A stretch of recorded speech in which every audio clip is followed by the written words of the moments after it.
இயேசுவுக்கு புகழ், மரியே வாழ்க. அன்பானவர்களை, தவ காலத்தினுடைய 3வது நாளில் நாம் இருக்கிறோம்.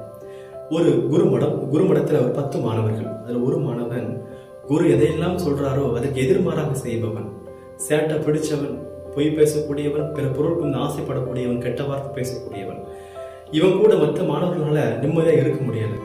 மற்ற மாணவர்கள் அந்த குரு இடத்துல வந்து சொல்றாங்க, நாங்க இருக்கணுமா அவன் இருக்கணுமா, நீங்களே முடிவு சொல்லுங்க. அவன் இருக்கணும் அப்படின்னா நாங்க இருக்க மாட்டோம், நாங்க இருக்கணும்னா அவங்க இருக்கக்கூடாது அப்படின்னு சொல்றாங்க.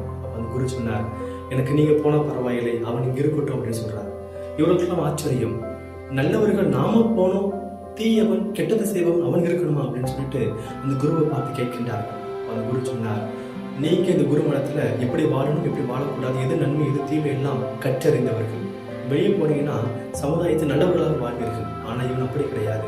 இவன் இங்கேயே ஒழுங்கா படிக்கல, நல்லது எது கெட்டது எதுன்னு இங்கேயே தெரியல. சமுதாயத்திற்கு போனான் அப்படின்னா இன்னும் தீமைகள் செய்வன். எனவே உங்களை விட அவனுக்கு தான் பயிற்சி தேவை என்று சொல்லி அவன் என்னிடத்தில் இருக்கட்டும், நீங்கள் போனால் பரவாயில்லை என்று சொன்னாராம். அன்பானவர்கள், ஏன் என்ன சொல்றோம் அப்படின்னா, இந்த தவக்காலத்தினுடைய 3வது நாளில் ஆண்டு இயேசு கிறிஸ்து சொல்கின்றார், நேர்மையாளர்களே அல்ல பாவிகளை அழைக்க வந்து என்று சொல்கின்றார். இன்னைக்கு நீங்களும் நானும் பாவிகள் தான். நீதிமான் கூட ஒரு நாளைக்கு 7 முறை பாவம் செய்யலாம் அப்படின்ட்டு. எனவே இங்க யாருமே நீதிமான்களும் கிடையாது, பாவம் செய்யாதவர்களும் கிடையாது. எனவே தவக்காலத்தை தகுந்த விதமாய் பயன்படுத்தி மனமாற்றத்தை பெற்றுக்கொள்வோம்.